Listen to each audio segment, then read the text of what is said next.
Hi everyone, so this is the first of two or possibly two review sessions, and some of you have sent me questions and I will be going over them today.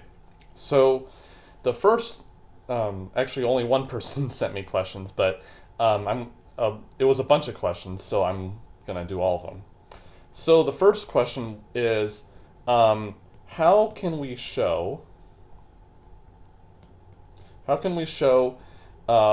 language L is not recognizable?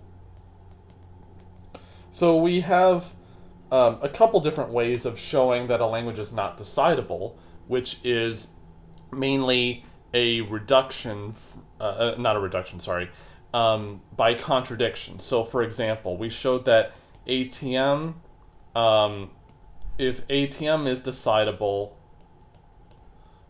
then which is a contradiction, what we can do is to use a supposed decider for, say, ETM, and if it were decidable, then that would imply that ATM itself is decidable. But this is not the case, and so therefore ETM is undecidable.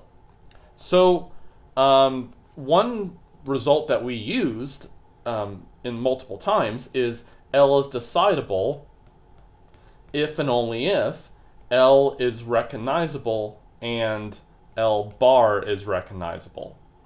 So if we happen to show that, if we show that L is undecidable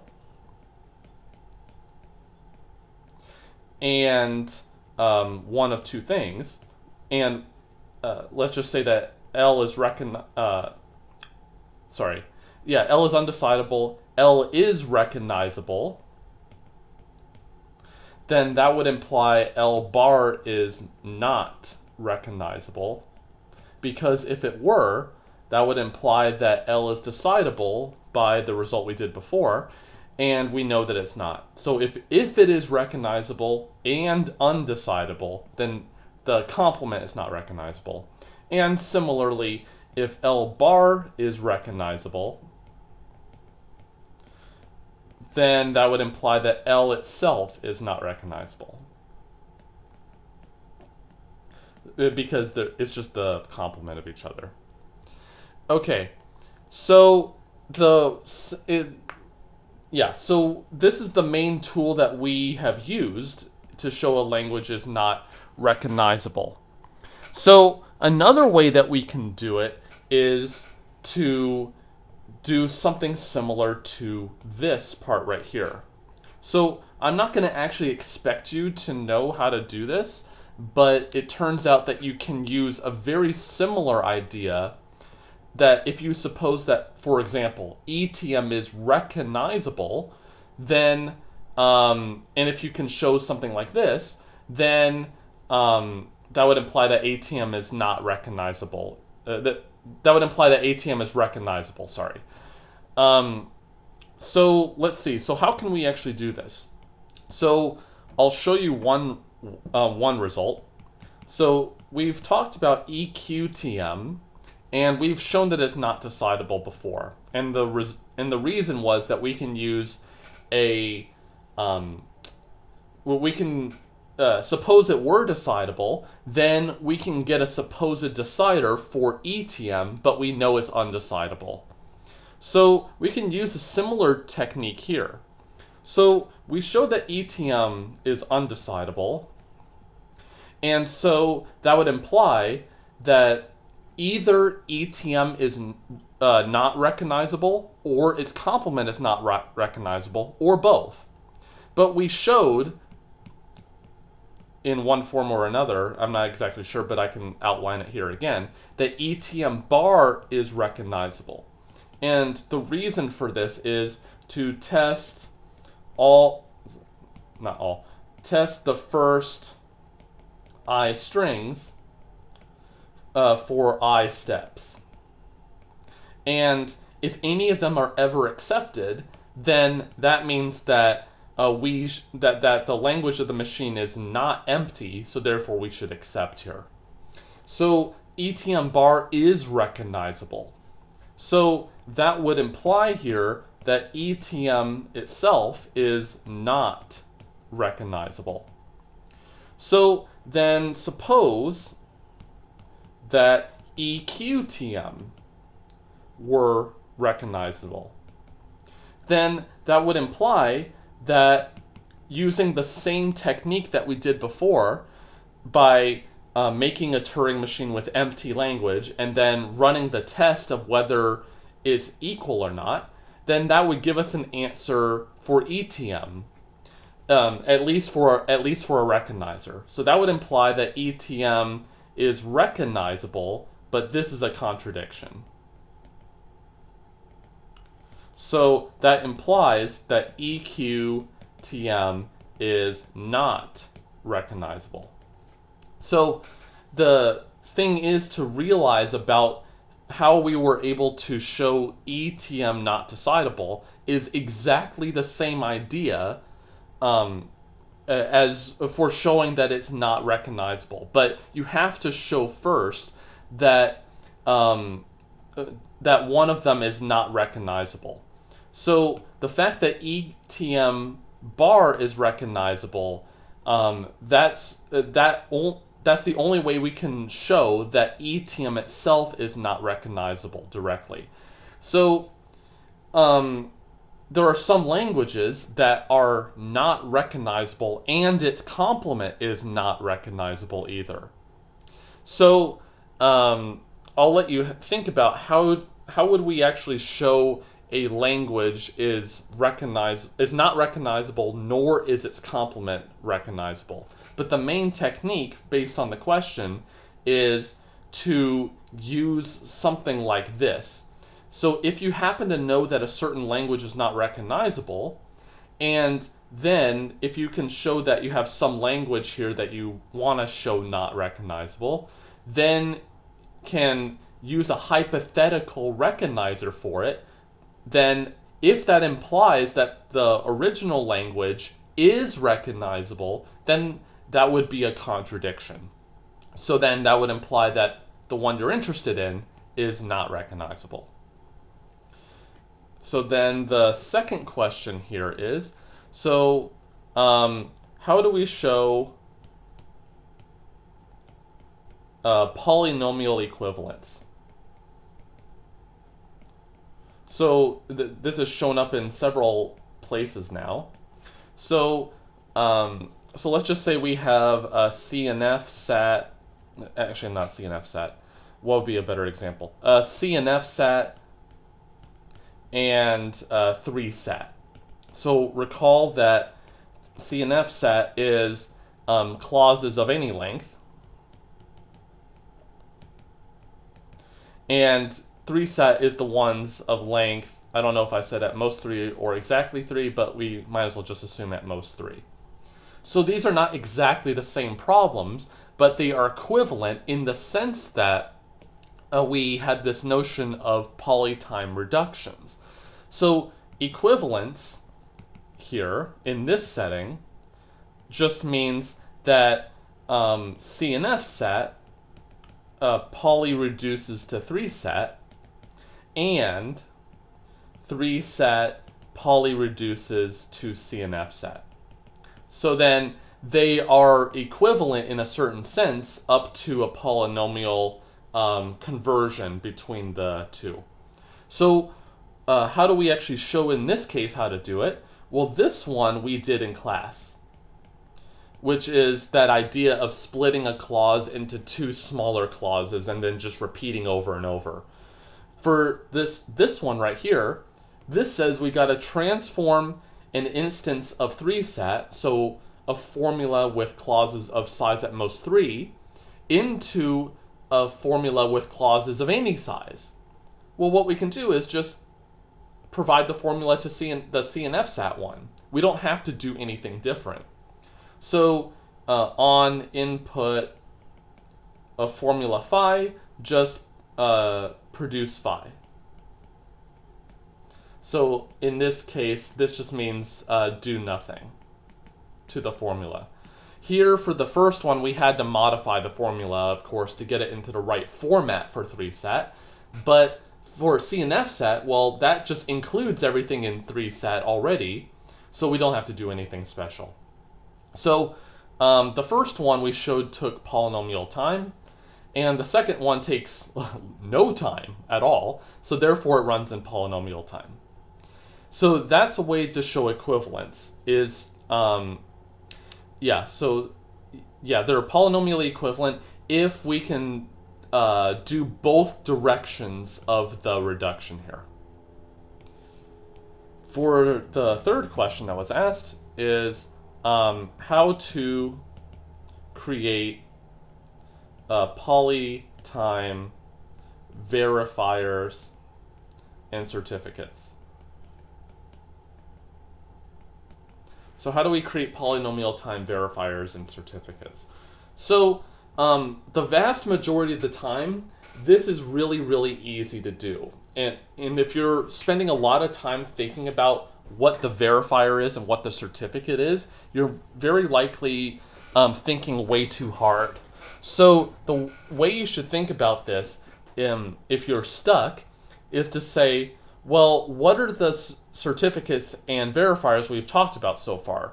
So for C and F sat, well, we're given a formula phi, some formula, and the certificate here would be an assignment to the variables. Because that's what the formula is, what the problem is really asking. Is there an assignment that satisfies the variables? And in this case, the certificate is some assignment. And the thing to notice here is that for a verifier, all that it has to do is just check this one assignment. It doesn't have to do anything else. So it's just to check if this assignment satisfies the formula phi. For, so what are the ones we did? So we did clique before, and we had the graph G and an integer K, and we wanted to figure out if there is a set of K vertices with every edge in between them, between every pair of vertices within those K. So, well, then what's the certificate here is just the K vertices. And the verifier just checks all pairs if an edge is there. So for all of these, including like independent set and the other ones that we did, so the certificate is basically the thing that you have to verify about the graph in the first place. Here we're given a graph and an integer K, and we want to figure out if there is a K clique within them.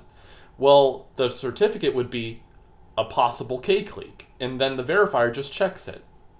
So in the vast majority of the time, the certificate and the verifier are very straightforward. And if a NP complete question or whatever appears on the test, then on the final, then it will not be very difficult to figure out what the certificate is. It'll be very straightforward. So don't worry too much about this, because the verifier and the certificate will be straightforward if it will appear on the test. Okay, so the fourth question is, how do we show a language L is not in P? Oops. So how do we show a language is not in P? And remember that P is deterministic polytime. And so obviously undecidable languages are not in P because they can't be decided in polynomial time, let alone any time. So that's clearly a way to get this. But for finding a decidable language that is not in P, we don't have the technology yet. Or at least we didn't have enough time to talk about this. So don't worry about this. Okay, so but just note that there are techniques to show a decidable language that is not in P. So, but don't worry about it. So the fifth question is, let's see. So the question is, can you go over how to prove decidability when given L? So, how to prove decidability when given a language L and with input. So L is a set of machines of some form. So M is a machine in this case, but we want to prove a reduction from ATM,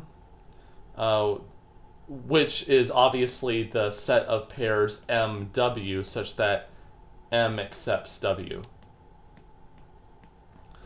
Okay, so there's a clarification here. Like, how do we come up with the W part if it's not given in the problem? So for this one, you don't have to worry about it. This one either. So here, actually no, I got this wrong. Want to prove reduction to ATM. So we did a lot of what I didn't talk about the exact term, but when we showed that ETM was undecidable, what we did was we supposed that it were decidable, and then we showed that ATM would be decidable in that case, but it's not. So that's a reduction from ATM to ETM. This is asking about the other direction. If we suppose that ATM is undecidable, then can we show some other language is... if we suppose that ATM is decidable, can we show some other language is decidable, but we don't know, but that language is undecidable, which proves that ATM is undecidable. And so we won't have to worry about that. And in fact, I don't even know of an example problem in which you do that sort of thing. So I wouldn't worry about it. Can you go over another reduction problem? Sure. So another reduction problem that doesn't use Rice's theorem. So no Rice's theorem. No basmati. All right. And it actually says that we can't prove by Rice's theorem. So what one would that be? Okay, so here's one. So this one I think we have done before. Let me check. So I think we did this one in a quiz. Should be more prepared for this. Nope. Okay, yeah, so we didn't talk about this one. So this one is kind of familiar, which is instead for DFAs, we are doing it with Turing machines. So what is this language? It's pairs of Turing machines, which automatically tells us we can't use Rice's theorem for this. So M1, M2 are Turing machines, and the language of M1 is a strict subset of the second one. So if you haven't seen this symbol before without the little equal under it, this means strict subset.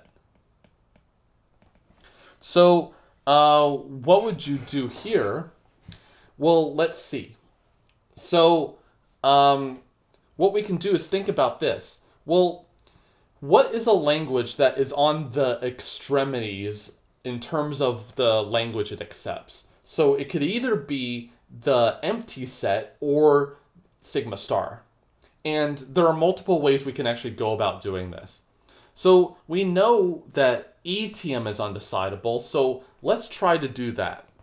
Well, to figure out if a language is empty or not, well, let's suppose that the language of the second machine here in this pair has exactly one string in it.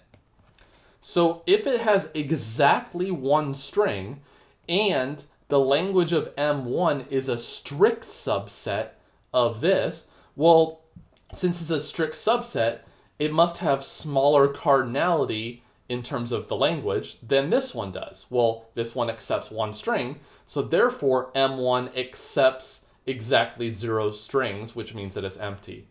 But suppose that M1's language is not a strict subset of this. Well, then that implies that it's not empty.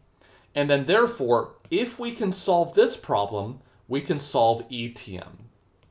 So let's do this. So suppose that this whatever this language is decidable. Then we create a decider for ETM. TM. So always remember that ETM takes a single Turing machine. So on input M, where M is a Turing machine. So then what do?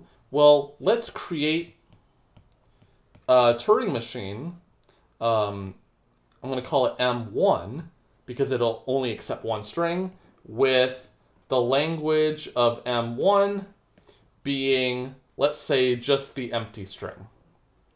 So this tells us that there is a string in this language, which means that it accepts this. So that implies that the language of M1 accepts exactly one string. And it's easy to make a Turing machine that does this, because we can make a DFA that does it. So then let's run the decider for SSUBTM on, so the input here has to be the two Turing machines that we have, M and M1. But note that the order really does matter here. So if I said M1, that's good, because this is asking if M's language is a strict subset of this language right here, which is what we want. But we can't use, for example, M1 first and M. So cannot do, I mean, we could do it, but it's just that it won't give us the result that we want. So here, this is saying that M's language is a strict superset of M1's language, which means that it accepts at least two strings, but that's not what we want to figure out for testing whether M's language is empty. So the order in this case does matter. For like EQ, DFA, or EQTM or whatever, the order doesn't actually matter because it's just whether they're equal or not. So then here all that we need to do is just output the same answer.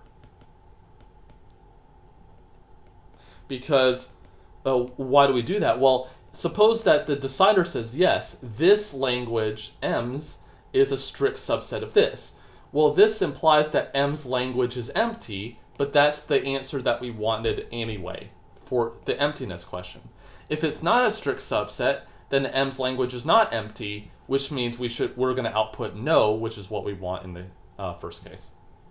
Okay, so then this implies, of course, that since ETM is undecidable,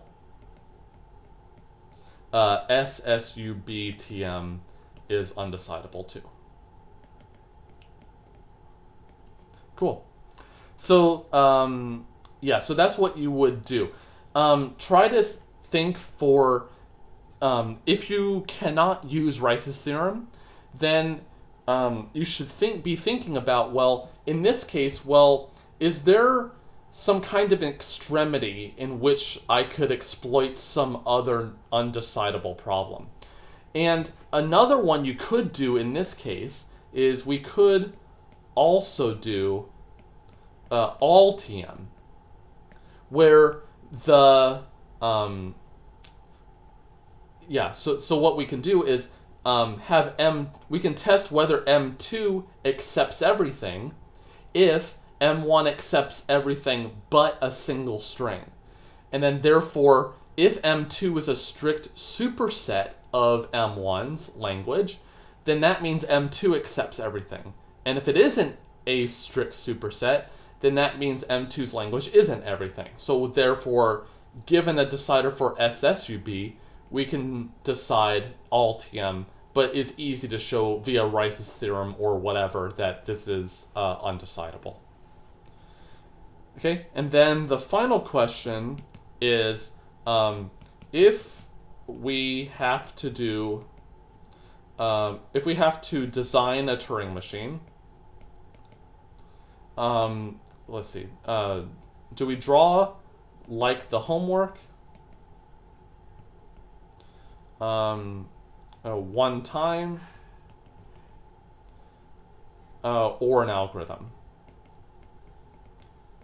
And Christmas is coming in April and coming May, and for the reason, and why is that? Is because you'll never have to draw a Turing machine. If you have to use a Turing machine or create one, you will always use an algorithm for it. Because in all the other things I've already tested you on, in one way or another, can you actually make a Turing machine? And the important thing is to understand that if you can make an algorithm for it, you can make a Turing machine for it because of the Church-Turing thesis. Okay, so those are the only questions I got for class tomorrow. Today on Wednesday. If you have additional questions, please send them to me by Thursday, preferably in the morning so I can make the video. And then I'll post the video on Friday if there are any questions. And if not, thank you for a great class. Please be in contact with everything that you do in the future. Thank you.